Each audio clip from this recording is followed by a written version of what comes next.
The man on the table has stopped screaming, which is worse than the screaming was. You press two fingers to his wrist and count against your own heartbeat, the only clock you have. His pulse is thin and fast, the pattern your master calls the sign of humors dangerously out of balance. You do not know yet whether that theory is true. You only know he came in an hour ago with a fever and a swollen leg, and now his skin has gone the color of old candle wax. You are 14, bound to a barber surgeon in exchange for room, board, and whatever knowledge he decides you have earned that week. Your master's shop has a red striped pole outside it because bloodletting is considered the cure for nearly everything, and a barber already owns the razors. You learn to open a vein cleanly. You learn to pull a rotten tooth with iron pliers while a grown man screams into a leather strap clenched between his teeth. Most of what you're taught rests on a theory of four humors: blood, phlegm, black bile, yellow bile. The man on the table does not wake up again. A woman is shouting your title through the door before you've finished washing your hands. You are 23 now, licensed through the local guild. She wants you at her son's bedside immediately. The boy has a fever that will not break. You examine his urine held up against the light, read his pulse against the current phase of the moon, and determine, according to every piece of training you possess, that his blood is running hot. You bleed him. He does not improve. You bleed him again the following morning, because persistence, not correction, is the answer when a treatment fails. He dies on the fourth day. You write in your notes that the treatment was administered correctly according to established practice. You marry a merchant's daughter that same year. Her dowry finally lets you afford proper instruments instead of borrowed ones. The mask arrives before you fully understand what it means to wear one. You are 31 when the sickness reaches your town, spreading through the streets faster than anyone can track it. The regular physicians flee to the countryside until you are nearly the only medical man left who has not. The city council hires you as a plague doctor.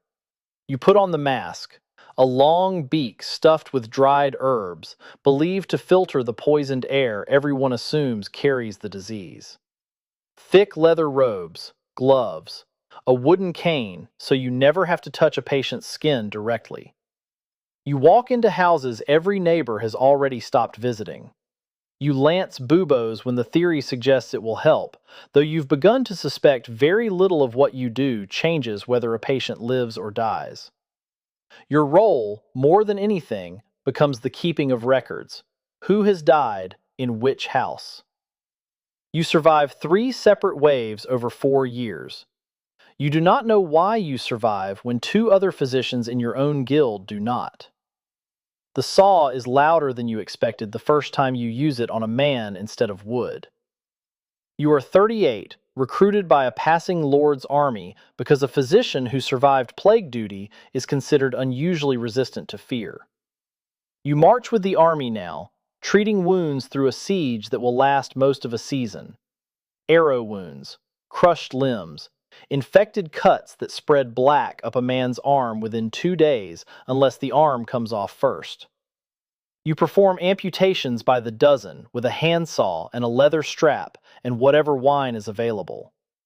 You lose more patients here than you saved in a decade of town practice. You begin noticing something you cannot fully name, that wounds you clean before closing seem to fester less than the ones you close quickly to save time. You do not have a theory for why. You only have the observation, and you begin, quietly, writing it down. The court astrologer is already speaking before you're even fully through the chamber doors. You are 46, summoned to the capital after word of your battlefield survival rate reaches a duke's household, and from there, the royal court. The prince has a fever, and the astrologer insists it is caused by an unfavorable alignment of Mars. You privately disagree but do not say so, because contradicting the court astrologer in this era can cost a physician his position or his freedom. You treat the fever your own way regardless, disguising your methods as compliance with the astrological guidance everyone else insists upon. The prince recovers. You are credited publicly with correctly timing the treatment to the stars. You know privately that the stars had nothing to do with it. You say nothing. Your hands shake too badly to hold the scalpel steady anymore, and everyone in the room pretends not to notice. You are 62 now, your eyes too weak for reading a pulse with the precision the work demands. The court retires you with honor and a modest pension, and you spend your final years teaching apprentices in a small room not unlike the one you trained in as a boy of 14. You teach the humoral theory because it is still, officially, what the guild requires. But you also teach, quietly, in the margins of the lesson, what the theory never mentioned. That cleanliness during a wound closure seems to matter more than the theory admits. That some fevers break regardless of treatment. That watching a patient carefully sometimes teaches you more than any chart of the moon's phases. You spent 48 years practicing a trade built on theories you eventually stopped fully believing. The only honest thing left to give your apprentices is not the theory itself, but the habit of watching closely enough to notice when the theory is wrong. Somewhere in the city tonight, a boy of 14 is standing beneath a red-striped pole, watching an old man prepare to open a vein, believing completely in a map of the human body that will not survive the century. He has no idea how much of what he is about to learn is wrong. He will find out. They always do.